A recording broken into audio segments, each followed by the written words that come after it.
বিশ্ব সংবাদে আপনাকে স্বাগত। শুরুতেই জানাবো হাতে পাওয়া সর্বশেষ আন্তর্জাতিক সংবাদের শিরোনাম, পরে বিস্তারিত। হামাস ইসরায়েল পুরোদমে যুদ্ধ চলছে, আর এই যুদ্ধের সর্বশেষ আন্তর্জাতিক আপডেট গুরুত্বপূর্ণ সংবাদ জানিয়ে দেব। শুরুতেই থাকবে রাইসির দাফন সম্পন্ন। এরপর থাকবে ৭ অক্টোবর থেকে আটক আছে এক ইসরায়েলি কমান্ডার, জানালো হামাস। আর রয়েছে গাজাকে কবরস্থানে পরিণত করেছে ইহুদিবাদী ইসরায়েল, বললেন তুরস্কের প্রেসিডেন্ট রিসেপ তাইয়েপ এরদোগান। এরপর থাকছে ফিলিস্তিনকে রাষ্ট্র হিসেবে স্বীকৃতি দিয়েছে যেসব পশ্চিমা দেশ, থাকবে সম্পূর্ণ প্রতিবেদনে। এবং সর্বশেষ জানিয়ে দিব নিষেধাজ্ঞা আরোপের আহ্বান, আইসিসির পরবর্তী টার্গেট আমরা, বললেন মার্কিন সিনেটর লিন্ডসে গ্রাহাম। রাইসির দাফন সম্পন্ন।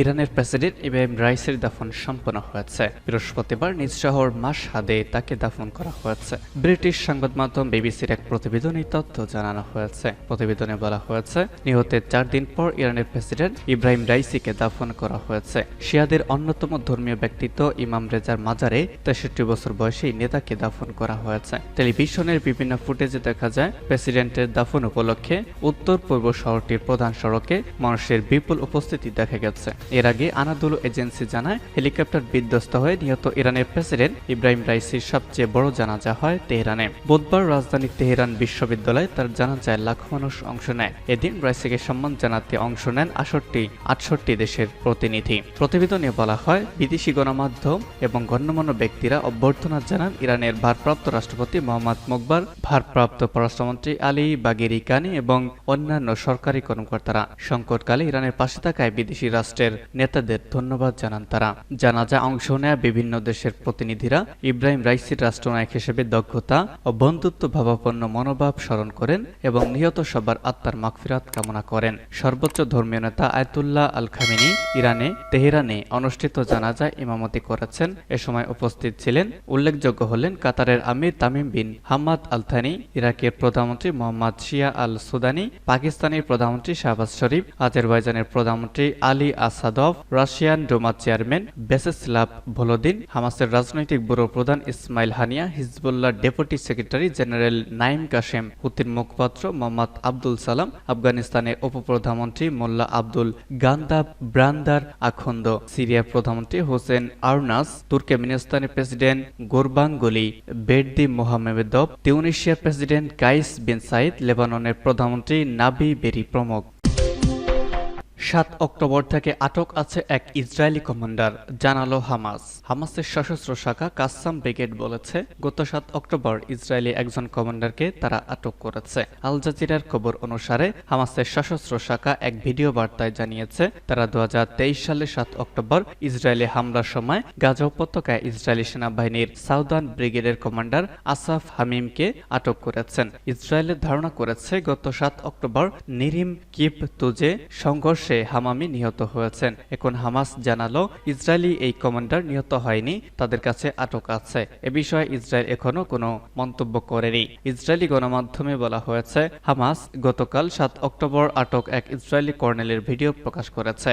ইসরায়েল আগে জানিয়েছিল ওই দিন হামলায় তিনি নিহত হয়েছেন। হামাসের সশস্ত্র শাখা আল কাশেম ব্রিগেড জানিয়েছে, কর্নেল আসাম হামামি আটকের সময় আহত হন। আসাফ হামামের বিভিন্ন ছবি সম্মিলিত একটি ভিডিও ছাড়া হামাস তার জীবিত থাকার কোনো প্রমাণ সরবরাহ করেনি। তিনি এখনো বেঁচে আছেন কিনা তাও উল্লেখ করেনি। এদিকে আনাদোলু নিউজ এজেন্সি জানিয়েছে, হেলিকপ্টার দুর্ঘটনায় হুসেন পররাষ্ট্রমন্ত্রী আমির আবদুল্লাহিয়ান নিহত হওয়ার পর ইরানের বর্তমানে পররাষ্ট্রমন্ত্রীর দায়িত্ব পালন করছেন আলী বাঘেরি কানি। তিনি আজ তেহরানে ফিলিস্তিনি প্রতিনিধি দলগুলোর সঙ্গে আলোচনা করেছেন। হামাস এক বিবৃতিতে জানিয়েছে, হামাসের রাজনৈতিক ব্যুরোর প্রধান ইসমাইল হানিয়া ইরানের নেতাদের সাথে গাজা উপত্যকায় ইসরায়েলের চলমান যুদ্ধ নিয়ে আলোচনায় অংশ নিয়েছেন। হামাসের সদস্যরা রবিবারে হেলিকপ্টার দুর্ঘটনায় রাইসি এবং তার সাথে যারা নিহত হয়েছেন তাদের প্রতি শ্রদ্ধা জানাতে বর্তমানে তেহরানে রয়েছেন।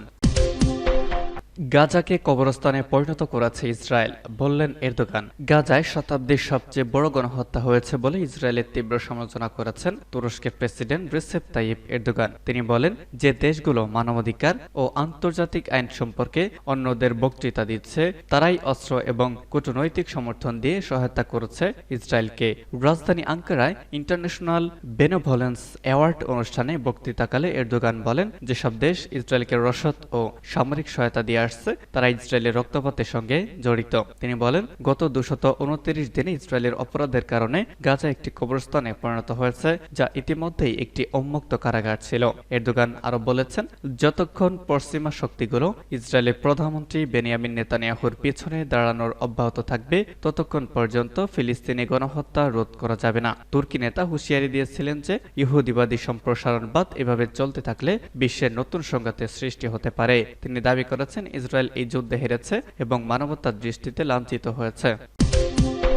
ফিলিস্তিনকে রাষ্ট্র হিসেবে স্বীকৃতি দিয়েছে যেসব পশ্চিমা দেশ। স্বাধীন রাষ্ট্র হিসেবে ফিলিস্তিনকে স্বীকৃতির দাবি বহুদিনের। জাতিসংঘের বেশিরভাগ সদস্য রাষ্ট্র ইতিমধ্যেই ফিলিস্তিনকে স্বাধীন রাষ্ট্রের স্বীকৃতি দিয়েছে। তবে ইসরায়েল, মার্কিন যুক্তরাষ্ট্র সহ পশ্চিমা বলের বেশ কিছু দেশে এখনও ফিলিস্তিনকে রাষ্ট্র হিসেবেই মানে না। 2012 সাল থেকে ফিলিস্তিন জাতিসংঘের অসদস্য পর্যবেক্ষক রাষ্ট্র হিসেবে মর্যাদা পাচ্ছে। জাতিসংঘে বারবার ফিলিস্তিনকে রাষ্ট্র হিসেবে স্বীকৃতির প্রস্তাব উঠলেও যুক্তরাষ্ট্রের ভেটোতে তা খারিজ হয়ে যায়। সম্প্রতি আবারও ফিলিস্তিনকে পূর্ণাঙ্গ সদস্য করার একটি প্রস্তাব পাশ হয়েছে জাতিসংঘের সাধারণ পরিষদে। জাতিসংঘের উত্থাপিত এই প্রস্তাবে 193টি সদস্য রাষ্ট্রের মধ্যে 142টি রাষ্ট্র ফিলিস্তিনকে রাষ্ট্র হিসেবে স্বীকৃতির পক্ষে ভোট দেয়। এশিয়া, আফ্রিকার বেশিরভাগ দেশ ফিলিস্তিনকে স্বাধীন রাষ্ট্র হিসেবে আগেই স্বীকৃতি দিয়েছে। ফিলিস্তিনকে স্বীকৃতি দেওয়া দেশগুলোর তালিকায় ইউরোপ ও আমেরিকা অঞ্চলের দেশের সংখ্যাও কম নয়। গত 7 অক্টোবর ফিলিস্তিনের গাজায় ইসরায়েলের চলমান হামলা ও নৃশংসতার প্রতিবাদে নতুন করে পশ্চিমা বলের আরো অনেক দেশ ফিলিস্তিনকে রাষ্ট্র হিসেবে স্বীকৃতি দেওয়ার কথা ভাবছে। নরওয়ে, আয়ারল্যান্ড, স্পেন এরই মধ্যে ফিলিস্তিনকে রাষ্ট্র হিসেবে স্বীকৃতি দেওয়ার ঘোষণা দিয়েছে। এর আগেও ইউরোপের আরো 6টি দেশ ফিলিস্তিনকে স্বাধীন রাষ্ট্র হিসেবে স্বীকৃতি দিয়েছিল। নরওয়ে, আয়ারল্যান্ড ও স্পেনের ঘোষণার পর এই সংখ্যা দাঁড়িয়েছে 10টিতে। এর আগে ফিলিস্তিনকে স্বাধীন রাষ্ট্র হিসেবে স্বীকৃতি দেওয়া ইউরোপের দেশগুলো হলো Sweden, Bulgaria, Cyprus, Hungary, Poland, Romania এবং চেকোস্লোভাকিয়া।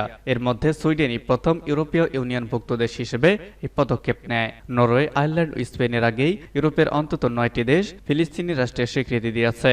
স্লোভেনিয়া, মাল্টা ও বেলজিয়ামের মতো কয়েকটি দেশ কখনো কিভাবে স্বীকৃতি দেওয়া যায় সে ব্যাপারে আলোচনা শুরু হয়েছে। ইসরায়েলের সাম্প্রতিক নৃশংসতার পর যুক্তরাজ্য, ফ্রান্স, জার্মানি, অস্ট্রেলিয়াও ফিলিস্তিনকে স্বীকৃতি দেওয়ার ব্যাপারে ইতিবাচক মনোভাবের কথা জানিয়েছে। 7 অক্টোবর ফিলিস্তিনি অবরুদ্ধ গাজা উপত্যকায় ইসরায়েলি আগ্রাসন শুরু হওয়ার পর সম্প্রতি ইউরোপ জুড়ে গাজাবাসী তথা ফিলিস্তিনের প্রতি সমর্থন বাড়ছে। আরও অনেক দেশ ফিলিস্তিনকে রাষ্ট্র হিসেবে স্বীকৃতি দেওয়ার কথা ভাবতে পারে বলে মনে করা হচ্ছে।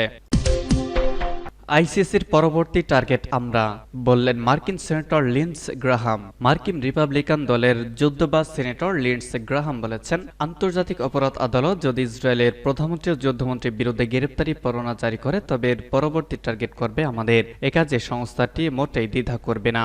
আইসিসির প্রসিকিউটর করিম খান ইসরায়েলের যুদ্ধবাজ প্রধানমন্ত্রী বেনিয়ামিন নেতানিয়াহু এবং যুদ্ধমন্ত্রী ইয়োব গ্যালান্টের বিরুদ্ধে গ্রেপ্তারি পরোয়ানা জারির অনুরোধ করেছেন। তিনি বলেছেন, এই দুই ব্যক্তি গাজা আগ্রাসনে, যুদ্ধাপরাধ এবং মানবতা বিরোধী অপরাধের জন্য দোষী বলে বিশ্বাস করার যুক্তিসঙ্গত কারণ রয়েছে। এ সম্পর্কে গ্রাহাম মঙ্গলবার সিনেট অ্যাপ্রোপ্রিয়েশন সাব কমিটির শুনানিতে বলেন, আমরা আশা করি একসাথে আইসিসির বিষয়ে আমাদের অসন্তোষ নথিভুক্ত করার একটি উপায় খুঁজে বের করব, কারণ তারা যদি ইসরায়েলের সাথে এটি করে তবে এরপরেই আমরা আছি। সিনেট কমিটিতে মার্কিন পররাষ্ট্রমন্ত্রী অ্যান্টনি ব্লিংকেনও বক্তব্য রাখেন। গ্রাহাম বলেন, আমেরিকাকে আইসিসির বিরুদ্ধে নিষেধাজ্ঞা আরোপ করতে হবে, শুধু আমাদের বন্ধু ইসরায়েলকে সাহায্য করার জন্য নয়, বরং সময়ের সাথে সাথে নিজেদের রক্ষা করার জন্য। তিনি বলেন, এই আদালত আফগানিস্তানে আমাদের সৈন্যদের পিছনে লাগার চেষ্টা করেছিল।